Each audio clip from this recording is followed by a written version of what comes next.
अरे अरे अरे, उम्मीद उनसे उम्मीद बिल्कुल। मैंने कहा वो एक जिहादी ग्रुप के एक फ्रंट लाइन लीडर हैं और बीजेपी अब सुना इनके साथ कंप्रोमाइज करेगी, जैसे पहले महबूबा जी के साथ किया। तो आने वाले समय में देख लीजिए दिक्कतें बढ़ेंगी हमारी स्टेट में, कम नहीं। मित्र आंसू बहाएंगे, गले लगेंगे, जफ्फी पप्पी होगी उनकी। फिर वो जम्मू कश्मीर को तबाह करने के लिए थी, तो उनसे उम्मीद उनके मित्रों को है जो पार्लियामेंट के फ्लोर पे आंसू बहाते हैं उनके लिए। हमें तो कोई उम्मीद नहीं। हिंदुओं का, स्टेट का नुकसान नुकसान नुकसान।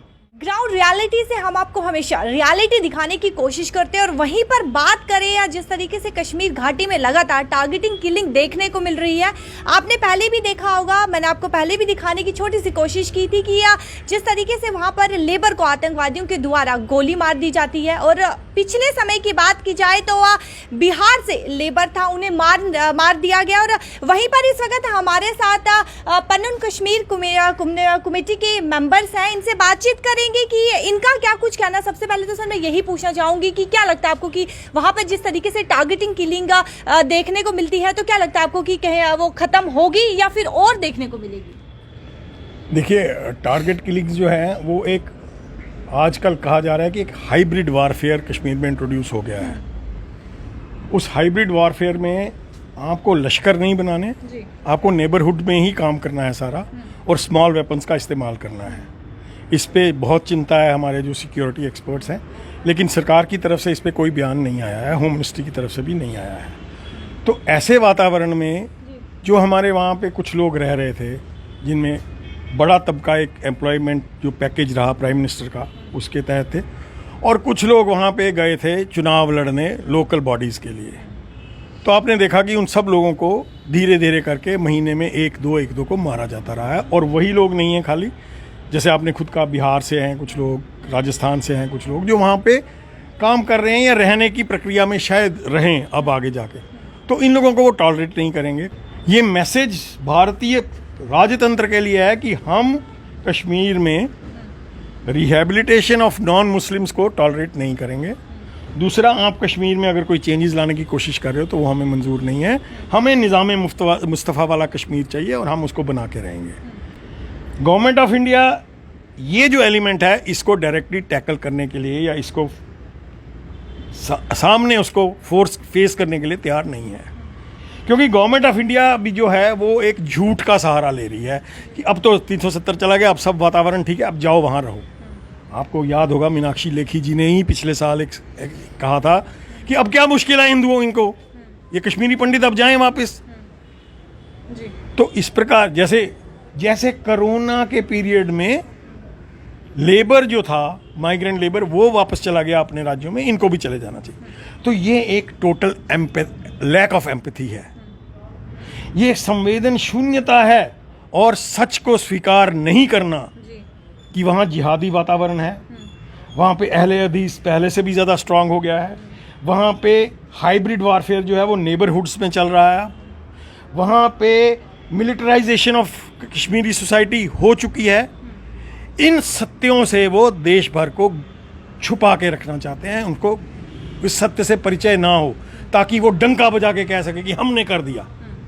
तो ये एक किस्म का हमें झूठ का पुलंदा जो है वो आगे से परोसा जाता है। देखिए, जैसा कि हमने पहले भी बताया है कि हमारी कम्युनिटी इस समय जेनोसाइड और डिनाइल ऑफ जेनोसाइड के बीच में सैंडविच्ड है। तो मुझे लगता है कि हम इस टाइम पर ये बेनिफिट ऑफ डाउट भी इंडियन स्टेट को नहीं दे सकते हैं कि उन्हें कॉम्प्रिहेंशन की कमी है, क्योंकि एक पैटर्न हम देख रहे हैं 32 साल से कि इस क्राइम को डिनाई ही करते आ रहे हैं इंडियन स्टेट। और अगर किसी क्राइम को डिनाई करती आ रही है इंडियन स्टेट, तो हम ये समझते हैं कि जिस बीमारी का आप डायग्नोसिस नहीं कर रहे हैं, उसको रिकग्नाइज नहीं कर रहे हैं, आप उसकी दवाई किसी को प्रिस्क्राइब नहीं कर सकते हैं। ये सब कहने के बावजूद भी मैं आपको ये बताऊंगा कि विक्टिम कम्युनिटी से ही पन्नून कश्मीर ने ऑलरेडी 2 साल पहले जेनोसाइड जैसे क्राइम को एड्रेस करने के लिए एक बिल भारत सरकार के सामने रखा है। तो अब समय आ गया है कि भारत सरकार उसको डीपली स्टडी करते हुए, कंसिडर करते हुए हमारे साथ बात करें और उसको एक वो बिल कब दिया था? 2019 के अंत में उसका टाइटल मैं आपको बताऊंगा, Panun Kashmir genocide and atrocities prevention bill 2020 के नाम से वो हमारा एक ड्राफ्ट बिल है। वो 2019 में दिया था, तो 2020 is the title of the bill. So अब मुझे लगता है कि भारत सरकार को उस दिशा में भी काम करना चाहिए, क्योंकि भारत जो यूनाइटेड नेशंस जेनोसाइड कन्वेंशन है उसमें 1959 में भारत के पार्लियामेंट में उसकी रैटिफिकेशन हुई थी। तो ये एक इंटरनेशनल ऑब्लिगेशन भी है भारत के ऊपर। यूनाइटेड नेशंस में जो जेनोसाइड कन्वेंशन है उसमें कुछ ऑब्लिगेशंस भी होती हैं, और उन ऑब्लिगेशंस के अंदर इंडियन स्टेट भी आता है, क्योंकि उन्होंने रैटिफाई किया है। रैटिफाई करने का मतलब एक हिसाब से कॉमन लैंग्वेज में आप बोल सकते हैं कि उन्होंने कसम खाई है कि हम अपने देश में एक ऐसा कानून लाएंगे जो जेनोसाइड जैसे क्राइम को पीनलाइज करेगा, क्रिमिनलाइज करेगा, उसको रिकग्नाइज करेगा, पनिश करेगा और प्रिवेंट भी करेगा। तो अब समय आ गया है कि without the framework of law, जिस क्राइम पे कानून ही नहीं है, उसके लिए अगर कोई कार्रवाई कल की डेट में हो भी जाती है, वो एक कॉम्प्रोमाइज्ड कार्रवाई होगी, वो एक लिप सर्विस वाली कार्रवाई होगी। तो सबसे पहले इमीडिएटली भारत सरकार को इस चीज़ का संज्ञान लेना चाहिए। बिल की बात करूंगी मैं, 19-20 का आपने कहा कि 19-20 में बिल दिया है, तो क्या उस बिल पे इम्प्लीमेंट कुछ हुआ है?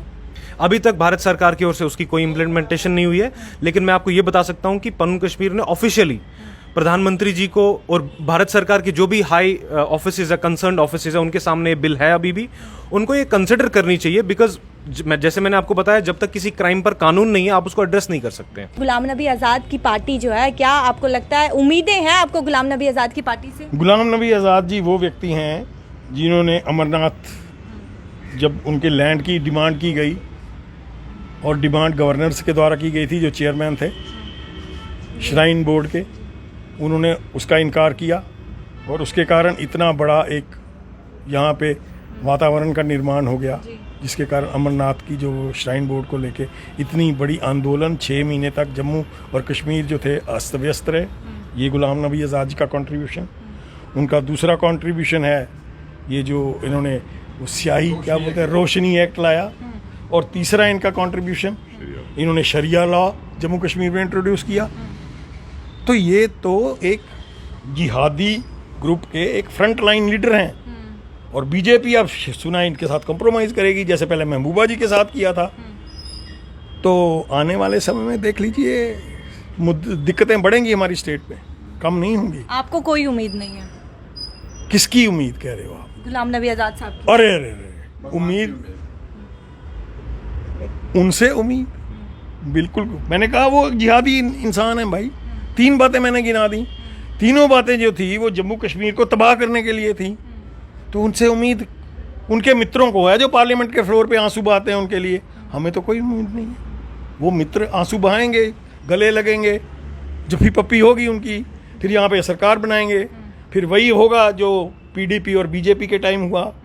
हमारी जम्मू का, हिंदुओं का, स्टेट का नुकसान नुकसान नुकसान, ये तो होगा अगर ये समय रहते सचेत नहीं हुए। जी। मैंने आपको कहा political system, statecraft and people, इन तीनों को अलग रख के सोचने की ज़रूरत है। और फाइनल विक्ट्री पीपल की होती है, ये मैं मानता हूँ, ये हम सब मानते हैं, आप भी मानोगे। तो हमको इन सबको हराना है, इन एलिमेंट्स को हराना है।